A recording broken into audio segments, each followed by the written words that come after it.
علم تو انسان کی گفتگو اور عمل سے ظاہر ہوتا ہے۔ ہر وہ رشتہ جس میں احساس بستا ہو، ڈگری تو محض تعلیمی اخراجات کی رسید ہوتی ہے۔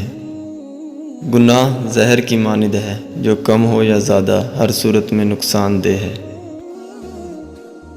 عزت کے موتی پر ذرا بھی میل آ جائے تو سینکڑوں دریا بھی اسے دھو نہیں سکتے۔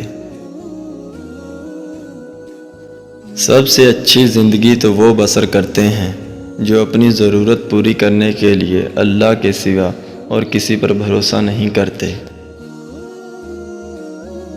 انسان سب کچھ بھول سکتا ہے سوائے ان لمحوں کو جب اسے اپنوں کی ضرورت تھی اور وہ دستیاب نہیں تھے۔ اپنے حصے کے کام کیے بغیر دعا پر بھروسہ کرنا حماقت ہے، اور اپنی محنت پر بھروسہ کر کے دعا سے گریز کرنا تکبر ہے۔ برداشت کے کانوں سے سنو، رحم کی آنکھوں سے دیکھو، اور محبت کی زبان سے بات کیا کرو۔ اور یہ تھی ہماری آج کی ویڈیو۔ ایسی مزید ویڈیو دیکھنے کے لیے ہمارا چینل سبسکرائب کر لیں۔